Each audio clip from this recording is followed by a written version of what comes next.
नमस्कार सबैजनालाई। आज हामी सुपर किवर्डको तेस्रो पार्ट हेर्न गइरहेछौँ। ओके, लास्टमा हामीले के पढ्न गइरहेछौँ भने super is use to invoke immediate parent class method from the child class method भनेपछि प्यारेन्टको मेथडलाई चाइल्डको मेथडबाट कसरी बोलाउने भन्ने कुरा चाहिँ आज हामी हेर्न गइरहेछौँ है, पार्ट 3मा थर्डमा। ओके, प्रोग्रामबाटै बुझौँ है यो कुरा। सुपर डेमो न्यू एउटा क्लास बनाउँ त के बनाउँदा हुन्छ। ओके, स्टुडेन्ट भनेर बनाऊँ है, स्टुडेन्ट। टपिकको नाम लेखौँ super can be use to invoke parent class method भनेपछि from to parent class method from child class method, child class method. Okay, भनेपछि हामीलाई प्यारेन्ट क्लास चाहिने रहेछ। क्लास पर्सन भन्ने बनाऊ, class person void message।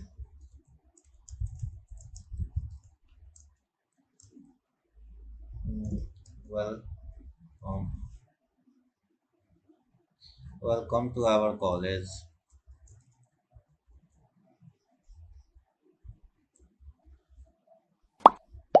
Okay, main method हुन्छ यहाँ।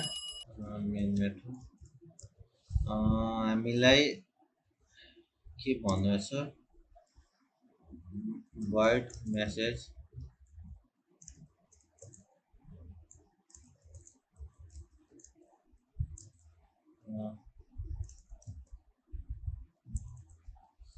this is me student। Okay, यति लेखौँ भने नेक्स्ट void display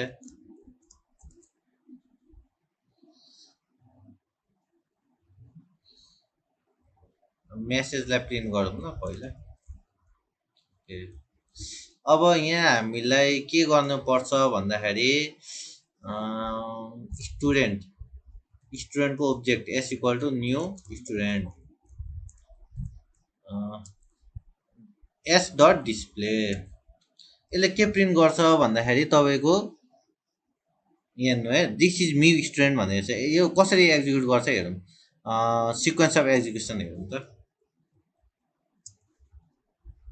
ओके, यसले के गरिरहेछ, स्टुडेन्ट भन्ने क्लासको एस भन्ने ओब्जेक्ट हो।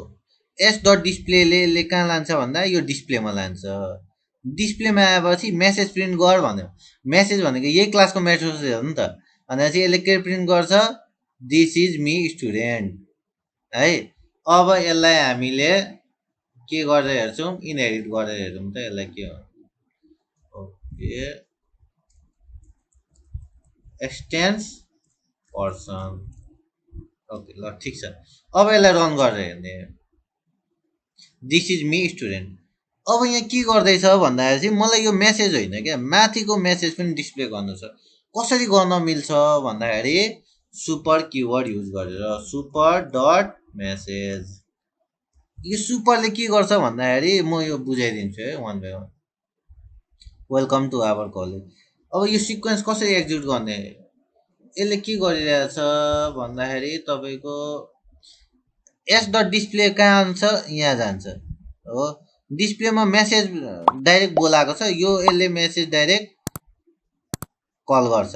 तर आफ्नै क्लासको मेसेजलाई कल गर्यो, दिस इज मी स्टुडेन्ट भनेर प्रिन्ट गर्यो, यो मेसेजमा यहाँ आउँछ, सक्यो मेसेज।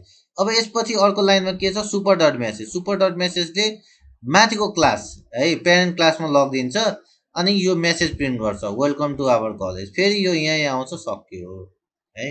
अब एउटा सिक्वेन्स बुझौँ तपाईँहरूलाई। सपोज अब यसको मुनि मैले यहाँ के लेखेँ भन्दा I have completed the program. यो लास्टमा प्रिन्ट हुन्छ, किन भनेर बुझाइदिन्छु है म। Okay, I have completed the program, लास्टमा प्रिन्ट। यो किन भयो भन्ने कुरा हेर्नु है। यसले के गर्दैछ भन्दाखेरि सी डट डिस्प्ले गर्ने साथ यो यहाँ जान्छ, त्यसपछि मेसेज प्रिन्ट गर्छ। मेसेज के छ, यो भनेपछि उस आफ्नै क्लासको मेसेज प्रिन्ट गर्छ दिस इज मी स्टुडेन्ट। त्यसपछि सुपर डट मेसेजले माथि लान्छ माथिको मेसेज, त्यसपछि यो welcome to our college print गर्छ, यी आउँछ। अनि यो त एस डट डिस्प्ले न सकेको हो भर्खर। त्यसपछि के आउँछ, I have completed the program भन्ने आउँछ। भनेपछि सिक्वेन्सली रन हुन्छ। मेसेजमा गयो, मेसेज सक्यो, मेसेजबाट त्यहीँ आयो, फेरि सुपर डट मेसेज कल गर्यो, सुपर डट मेसेज कल गर्ने साथ मेसेजमा गयो, वेलकम टु आवर कलेज लेख्यो, यो मेसेजमा आयो, सक्यो। त्यसपछि एस डट डिस्प्ले सक्यो अनि system dot out dot system out भनेपछि I have complete the program print गरिदिन्छ अनि सकिन्छ। एक्जिक्युसन यसरी एक्जिक्युट भइरहेको हुन्छ है। यसमा केही प्रब्लम छ भने हजुरहरूले मलाई कल गर्न सक्नुहुन्छ या मेसेज गर्न सक्नुहुन्छ। आजलाई यति गरौँ, धन्यवाद, thank you for watching my videos.